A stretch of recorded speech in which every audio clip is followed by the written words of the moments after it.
नमस्कार दोस्तों, मैं सुनील सैनी। हमारे संस्कार स्टडी चैनल पे आपका बहुत बहुत स्वागत है।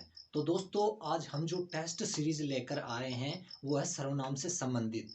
यानी कि जिस प्रकार से देखिए हमारे प्रतियोगिता परीक्षाओं में जिस प्रकार से सर्वनाम का जो हमारा टॉपिक है उसमें किस प्रकार से जो प्रश्न पूछे जाते हैं वो देखिए हमने यानी कि 10 प्रश्नों की एक टेस्ट सीरीज बनाई है। और वो एग्जाम में किस प्रकार से प्रश्न पूछे जाते हैं वो देखिए आपके सामने प्रश्न है। तो हम लेते हैं पहला प्रश्न। देखिए कि वह सर्वनाम है, यानी कि वह सर्वनाम शब्द का प्रयोग कहाँ पे किया जाता है। देखिए, उत्तम पुरुष में, मध्यम पुरुष में, अन्य पुरुष में या अनिश्चयवाचक में। यानी कि प्रश्न हमारा है कि वह सर्वनाम है, यानी कि वह सर्वनाम का प्रयोग उत्तम पुरुष में होता है, मध्यम पुरुष में होता है या अन्य पुरुष में होता है या अनिश्चयवाचक में।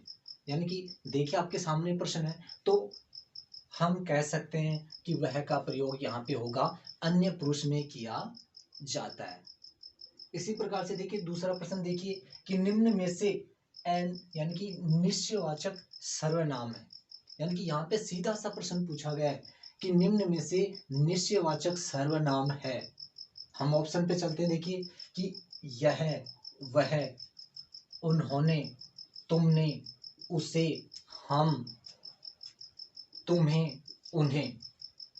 तो दोस्तों, निश्चयवाचक यानी कि हमें ध्यान पूर्वक यहाँ पे ये देखना है कि प्रश्न क्या पूछा जा रहा है, यानी प्रश्न में क्या पूछ रहा है। तो हम कह सकते हैं कि निश्चयवाचक में, यानी कि यहाँ पे ए ऑप्शन पे हमें दिखाई दे रहा है कि यह और वह वे सर्वनाम शब्द हैं जिसका प्रयोग हम निश्चयवाचक सर्वनाम में करते हैं। तो हमारा उत्तर होगा ए ऑप्शन होगा, क्योंकि यहाँ पे देखिए यह और वह का प्रयोग निश्चित सर्वनाम के लिए किया गया है। इसी प्रकार से देखिए अगले प्रश्न के लिए चलते हैं कि संज्ञा के स्थान पर प्रयुक्त होने वाले शब्दों को कहते हैं। यानी कि संज्ञा के स्थान पर काम आने वाले शब्दों को हम क्या कहेंगे? क्रिया कहेंगे, सर्वनाम कहेंगे, विशेषण कहेंगे या अव्यय कहेंगे। प्रश्न आपके सामने है, बिल्कुल हमने पढ़ा था। तो संज्ञा के स्थान पर काम आने वाले शब्दों को हम क्या कहेंगे? क्या कहेंगे? उसे हम कहेंगे सर्वनाम। प्रश्न का उत्तर होगा यहाँ पे बी ऑप्शन, सर्वनाम। क्योंकि संज्ञा के स्थान पर क्या काम आते हैं? सिर्फ सर्वनाम ही काम आते हैं। उसे क्या कहते हैं? सर्वनाम कहते हैं। अगला प्रश्न देखिए कि यह घोड़ा अच्छा है। इस वाक्य में यानी यह क्या है? यह क्या है भाई? ऑप्शन देखिए, संज्ञा है, विशेषण है, सर्वनाम है या सार्वनामिक विशेषण है। प्रश्न यानी कि सरल से कठिन की ओर। प्रश्न सरल भी पूछे गए हैं और कठिन भी पूछे गए हैं। यानी कि जिस प्रकार से देखिए प्रश्न प्रतियोगिता परीक्षा में पूछे जाते हैं उसी के अनुसार ये प्रश्न बनाए गए हैं। तो इसका उत्तर क्या होगा? यानी यह क्या है कि यह घोड़ा अच्छा है। इस वाक्य में यह क्या है? तो यह हमारा उत्तर होगा कि यह यहाँ पे सर्वनाम है। क्योंकि सर्वनाम शब्द देखिए यह, वह, ये, वे, कौन, क्या, ये सभी क्या है? संज्ञा के स्थान पर प्रयुक्त होते हैं। इसलिए ये क्या है? यह यानी कि सर्वनाम शब्द है। इसी प्रकार से देखिए अगला प्रश्न कि संबंधवाचक सर्वनाम बताइए। यहाँ पे सिर्फ पूछ रहा है कि संबंधवाचक सर्वनाम कौन सा है। तो देखिए कोई, कौन, जो, वह। प्रश्न आपके सामने है, बताइए उत्तर क्या होगा? संबंधवाचक में क्या होगा? जो, सो, उसका, उसकी, जैसा, वैसा, यह सब पहचान मैंने बताई थी। तो संबंधवाचक में यानी हमारा सी ऑप्शन यहाँ पे दिखाई दे रहा है, तो वो होगा जो। यानी कि साफ स्पष्ट रूप से दिखाई दे रहा है कि एक दूसरे के बीच में, यानी कि एक सर्वनाम दूसरे से संबंध स्थापित करेगा। तो वहां पे कौन सा यानी कि सर्वनाम होगा? तो वो होगा संबंधवाचक। तो यहाँ पे देख लिया जो, अलग इसकी पहचान दिखाई दे रही है, यानी अलग ही ऑप्शन में, यानी तीन अलग है और ये इसका उत्तर होगा जो। तो ये देखिए जितने भी प्रतियोगिता परीक्षा में जो प्रश्न पूछे गए उनके समावेश के अनुसार ही ये यानी कि टेस्ट सीरीज आपकी तैयार। तो दोस्तों अगला हमारा जो प्रश्न है वो है कि यह काम मैं आप कर लूंगा। यानी कि मैं आप कर लूंगा। यानी कि इस प्रश्न में पूछा गया कि यह काम मैं आप कर लूंगा, वाक्य किस सर्वनाम से संबंधित है। तो वो हमारा होगा निजवाचक में निश्चयवाचक सर्वनाम होगा, या पुरुषवाचक होगा, या संबंधवाचक। देखिए प्रश्न और ऑप्शन पे जाइए। देखिए मैं, आप, यानी कि खुद, स्वयं, ये किस में होगा, आप खुद स्वयं किस में होंगे।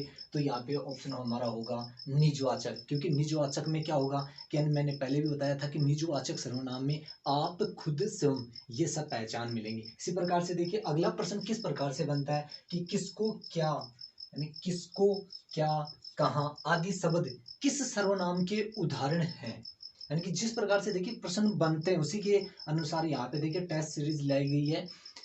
संबंधवाचक में होगा, निजवाचक में होगा, या प्रश्नवाचक होगा, या पुरुषवाचक में होगा।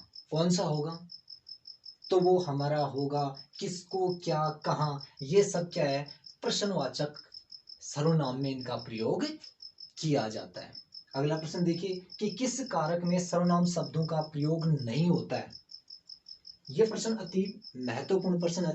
देखिए दोस्तों कि किस कारक में सर्वनाम शब्दों का प्रयोग नहीं होता है। तो इसमें कौन सा होगा हमारा, संबोधन कारक होगा, या कर्म कारक होगा, या संप्रदान कारक होगा, या अपादान कारक होगा। कारक 8 होते हैं, हिंदी में कारकों की संख्या 8 होती है।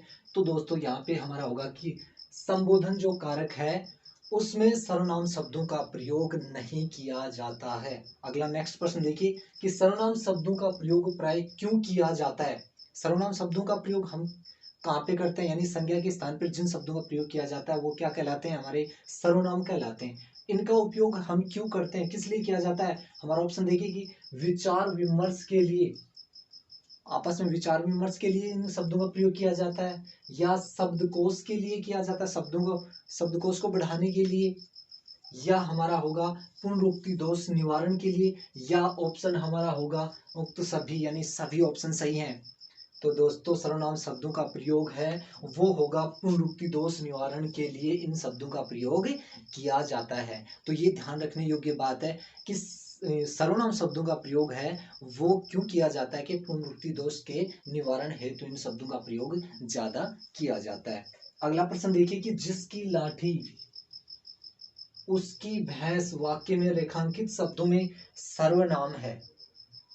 मैंने अलग अलग पढ़ाया था, अलग अलग इसकी पहचान बताई थी कि जिसकी उसकी, यानी कि ये किसके अंदर आएंगे, ये पहचान देखिए यहाँ पे। तो ऑप्शन हमारा पहला होगा कि पुरुषवाचक, दूसरा है निजवाचक, तीसरा सी ऑप्शन है प्रश्नवाचक, और चौथा होगा संबंधवाचक।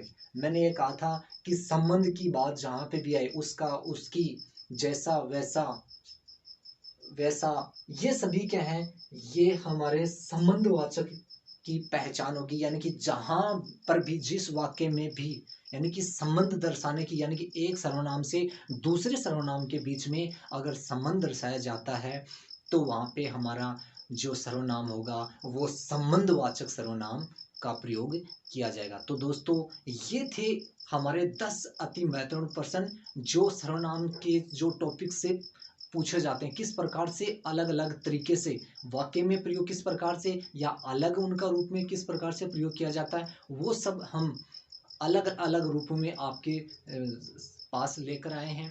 तो दोस्तों हमारा जो वीडियो आपको पसंद आया होगा तो इसको लाइक करें, शेयर करें।